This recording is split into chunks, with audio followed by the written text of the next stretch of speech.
Hi. Welcome back to my channel. Today we have a special guest.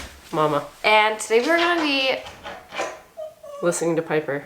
I'll go get her. We also have a special guest of Piper, so she might be a little annoying in this video. But today we're talking about all the books we read in October, whether we like them or not, whether we recommend them, that sort of idea.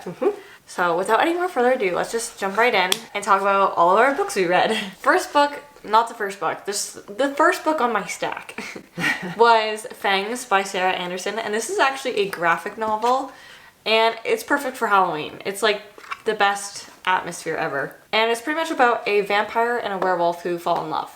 I was almost thinking Twilight vibes, but didn't, not the math didn't math. Very much would recommend. It was a lot of fun.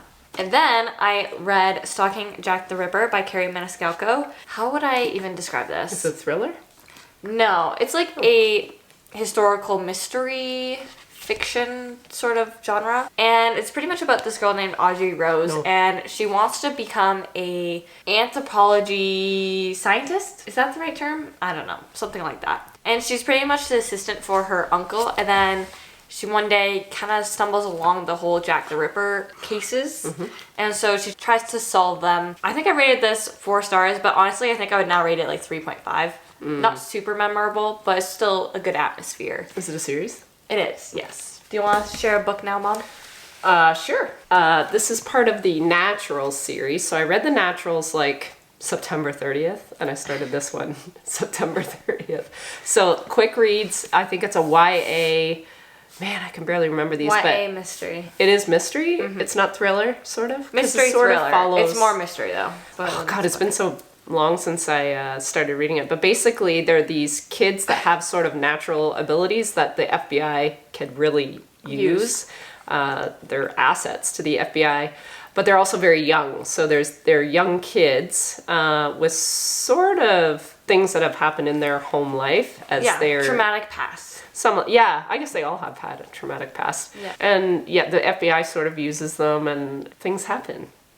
I don't know how book people do this without spoiling it. So we're trying to keep the spoil free. But a good book. What did I rate these? I'd have to look at my Goodreads. I think you rated that one like 4 stars. I think I did these 4 stars. They're a quick, easy read, but they're well done. Then this is a book both Mom and I read. It's called The Ex-Hex by Erin Sterling. This was our book club pick for the month, and you're pretty much following Vivian, who puts a curse on her ex-boyfriend because they broke up. She was upset, and she didn't really mean to put a curse, but she did. And then 9 years later, her ex-boyfriend comes back into town, and he's pretty much like, all these things keep going wrong. And Vivian's like, no way this curse actually worked.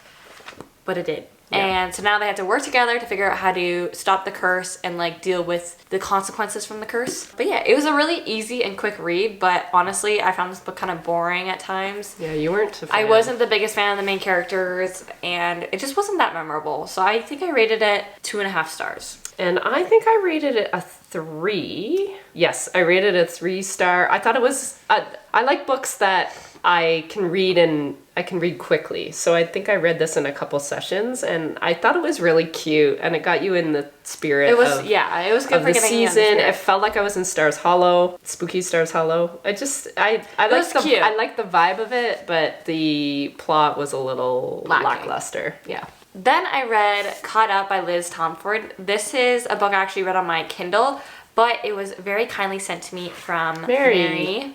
Love you, Mary. So this is a series. They're each standalone books. The series is called the Windy City series, and they each follow their own couple, that sort of idea. This book specifically follows Kai, who is suddenly a single father, and he's also a baseball, like, NBA player. And he's trying to juggle being a single dad while on the road and playing baseball all the time. And he's struggling, so he hires a nanny to come and travel with them and look after his kid while he's playing. And her name is Miller. And they I like that name. I do too. And they kind of start off a romance. It's very fun.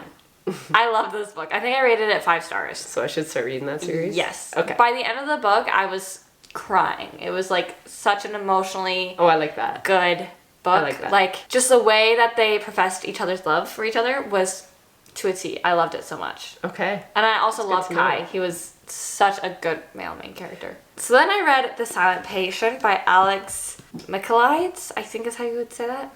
And this follows Elisa Brenninson, who pretty much shot her husband one day when he came home from work in the face 5 times. It's not very nice. Not very nice at all. So then you're kind of reading like why she did what she did, but after she shot her husband, she stopped talking. She didn't tell anyone what happened, the real story, anything like that. Then you're also following Theo, who is a psychotherapist, and he pretty much is striving to get Alicia to talk and share her story and figure out what actually happened that night. This book has a crazy plot twist. If you are into plot twists, if you're into thrillers, definitely check it out. It was such a good book. Is that when you came in like yes, yelling at Dad and then yelling at me that this book was crazy? It was so crazy. I've never read a plot twist like this. Granted, I also haven't read many thrillers. You're a plot twist. But this book was really phenomenal. So I rated this one 4 stars, I think. Just because it did get slow at times, but that plot twist, it really made up for pretty much everything.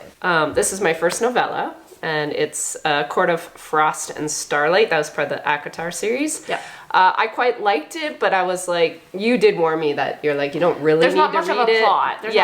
It's sort of like, it's almost like an epilogue of the book before. Yeah, and so that's kind of what novellas are. Oh, is it? Kind of. I've never heard of novella. Anyway, I'm new to the book world, but I think I still rated it a 4 or 4.5. I think a 4, just because it was like good because I love the character. I love this series, so there's no way it would have been any lower. But I don't know how I would give it a 5 either, because there's no plot. It's all character work. Yeah, so that was good. And then right after that, you read. Oh, so I shouldn't say read because I listened to these because that is too chubby for me, and if I fall asleep reading, because I read books, it's gonna knock me out. A Court of Silver Flames. Can I talk about this book a little bit? Anyway, we're gonna be very careful, and we're not saying anything about this book. I really liked this book.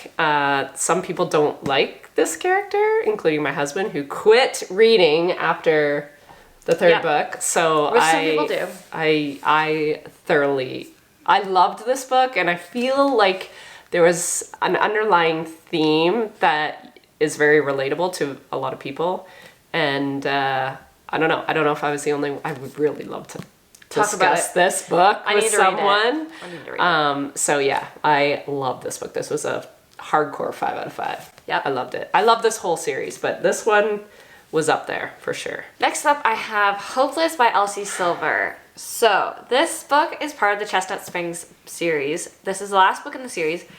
And I was so excited for this. I really, really was excited for Beau's story. I thought it was going to be very emotional and deep, and honestly, I was a little disappointed. I still liked this book, and it was still a really fast read. Like, I think I read this in like 2 days. Yeah. But there just wasn't that much depth to it. There wasn't that much emotional connection to it.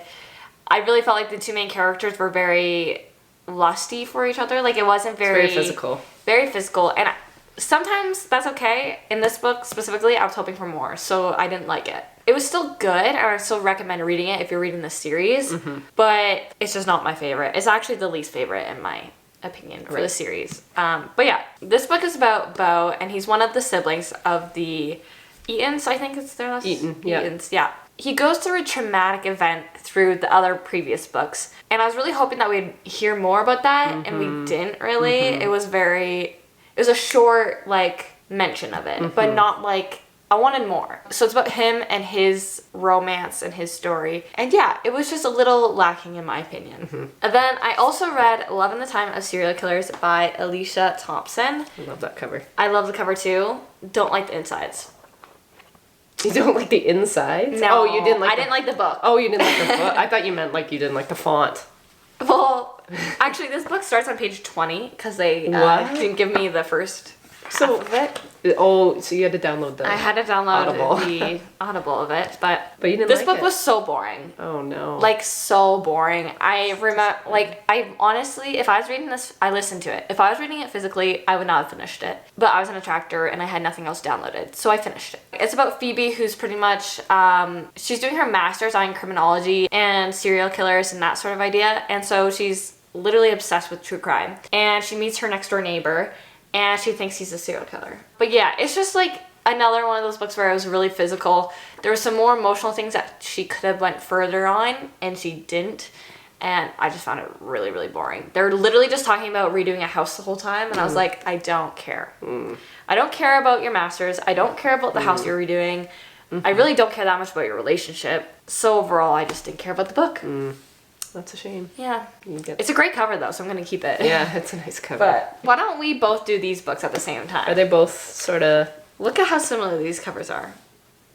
But they're different. Like the artist. Is it the same artist? I think it's the same artist. 100%. So I read Collide, which is the first book in the Off the Ice series by Bal Cabra? Cabra? Not sure. This book is literally a copy and paste from Icebreaker. Oh no.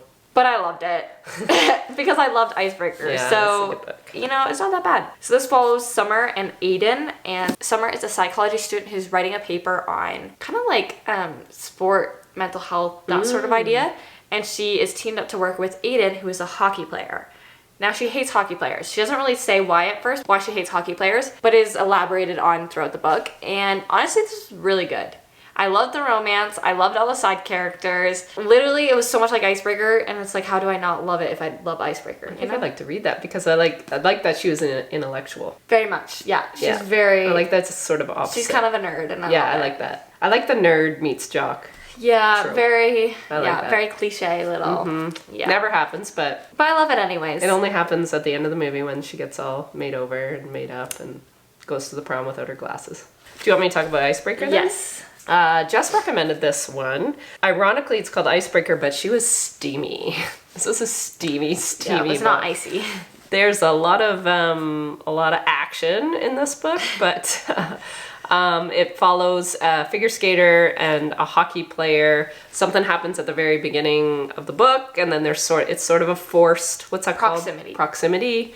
And then same sort of deal. She's like, I am not about anybody but my figure skating career. I don't want anybody. And then she meets. And then this happens. So it was really good. It kept my attention, and it was well done. My favorite thing about this book is the communication. These two characters are really good at communicating their problems. I was like, I don't even remember the conflict. But that's maybe why. And the conflict in this book was exactly what I would like. Okay. Like, it was very well done. It didn't frustrate me. Usually third-act conflicts annoy the crap out of me. Now, yeah. I just liked the fact that she went to see a therapist, and I liked how she was very open and communicative. They both were. Like, Nate was very good at making sure she talked. Then I read Once Upon a Broken Heart by Stephanie Garber. This is a YA fantasy book. This is actually a trilogy, which is a spin-off story from the Caraval series. Same universe, some of the same characters. You can read this as a standalone if you don't mind some minor spoilers from Caraval. But if you don't want any spoilers, you have to read Caraval first. Sort of idea. This book follows Evangeline Fox and Jax, who is the Prince of Hearts. And Evangelina, one day, her true love, that she thinks is her true love, is getting married to her stepsister. That sucks. Yeah, tough.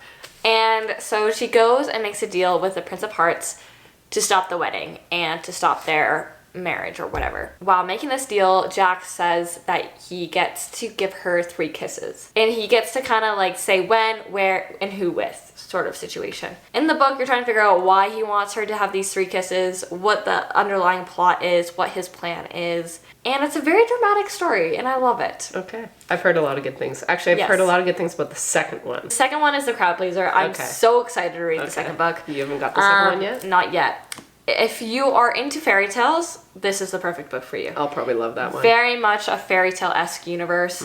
They had the beautiful flowy dresses, and it's just like very magical. I've been following the fan art on Instagram, and it's stunning. Her with her very like rose gold hair. Yes. Then I read the last 2 books in the Twisted series by Anna Huang. This is Twisted Hate and Twisted Lies. Each book in this series follows a different couple. This one was Josh and Jules, and I surprisingly liked this. I thought this would be like my least favorite in the book, but I think it was actually like my second favorite, which is surprising. You have 4 in that series? Yes, there is. But yeah, this is about Jules and Josh, and Josh is a doctor, Jules is becoming a lawyer, and they kind of get like a similar job, or they have to like work together sort of thing, and they begin to have a truce, one shall say. And this is a very steamy book. All of Anna Huang's books are extremely steamy. So I loved it. I like the steamy books. And then I read Twisted Lies, which is about Christian and Stella's story. I literally read the whole series just so I can read this book. I was so excited about these two, just because Christian is like amazing. I love this man's. Would I want him in real life? Absolutely not. He's kind of psychotic, but I love it in the book. I was just a big fan. I love Stella. She's an influencer. And Christian has this like security system that he runs. And one day Stella needs a bodyguard. So who's the bodyguard gonna be? I wonder. But yeah, it was a really good book. My last one. You can do your last one. I loved this one. I actually read another one of hers. So this one's called Yours Truly by Abby Jimenez. Is it Jimenez? Jimenez. And I read another one called Part of Your World, and I think it's the first one of this series, Yes, right? it is. Can you read them separately? Yeah, you sort of can. with minor spoilers. You sort of can. This is the friend of the one that's in the first book. That's not a spoiler, is it? Nope. And I loved her in that book, even just for the brief moment she was in it. And then when we finally got to know her story, it was so good. I loved her humor, and I loved that she's going through it, but she's still so funny, and like that self-deprecating a little bit, like relatable. I love a woman like her. And she's feisty. And then the guy in this book, the love interest in this book, is sort of her opposite. So I really, really liked it. Yeah, so he does struggle with social anxiety, I think is what it is mostly. She depicted it so well, I think. She did such a good job of seeing what he was going through and what's going on in his head. Like, you could get a real sense of how people struggle with certain social settings, and like being prepared to go away and making a plan. And I guess it was so good. This was my first, I think, 5-star romance book. And the romance was the plot was a bigger thing than the romance. I think that's why I liked it so much. It was really well done. It was really well done. I loved that book. This is 5-star. Then I read One for My Enemy by Olivia Blake. I loved the beginning of this. Yeah, I remember you going on and on about it. It really fell flat towards the end. I just got kind of bored. But this is a Romeo and Juliet retelling, and I was really interested to see how it would end, because like everyone knows the Juliet and Romeo story. So I didn't know how much she would be following the inspo. I think the ending was so well done. It was exactly what I wanted. It was perfect, but like I said, I got really bored halfway through. There was sort of a slow spot in the There book? was definitely a slow spot. Other than that, it was really good. It's about rival witch families who have these like... They're pretty much like the mafia, but they're witches. And they are going against each other, and they honestly just keep going like tit for tat sort of situation. There's some romance that ensues. There's some drama that ensues. It's just really good. Like I said, though, I just got kind of bored halfway through, which sucks. But the beginning was phenomenal. So then I actually listened to these two books. I listened to Anatomy, a Love Story, and Immortality, a Love Story. So this is book 1. This is book 2. This is a book series by Dana Schwartz. So Anatomy is about a girl in the 1800s in Edinburgh who wants to become a doctor, but obviously she's not allowed to. Nope. And so she poses as a boy so she can go to school. And then a bunch of stuff goes on after that. It is very intense. It's a gorgeous cover. They're both stunning. I'm sure that's why you bought it after you listened to it. That's usually your thing. It's really good. I recommend the series. It's YA, all that kind of stuff, so it's closed door and everything. But I loved the romance in them. I rated this one 3.5 stars. This one got 4.5. So, wow. Yeah, I liked this book better. This one was just a little slower, but it's hard because it's a lot of setup. Setting it up. So it was really good. The last book I read was actually the first book, because this was completely in the wrong order. But this is Things We Left Behind by Lucy Score. I think I've talked about this book quite a bit. I'm pretty sure I saw a video. Yeah, so I'm not going to go too in depth, but it's the third in a series. It's the last book in the series, and it was another disappointment, if I'm being honest. This was Lucian's lone story. Each book is their own couple, and I was so excited about this. And again, it just felt a little too lusty. It could have been a lot deeper and emotional, and it just wasn't. But I liked the ending. I liked seeing all the characters in the future sort of idea and seeing how they were all still connected and everything like that. It was pretty good. I still love Lucy Score's writing though. She is a phenomenal author. And I think I still gave it 4 stars simply because I liked the series. The writing and the series. And I liked the author. So she still got a good score. Get it? For Lucy Score got a good score. That is it for today's video. If you guys liked it, please give it a big thumbs up. And we'll see you all in the next one. Bye guys. Bye.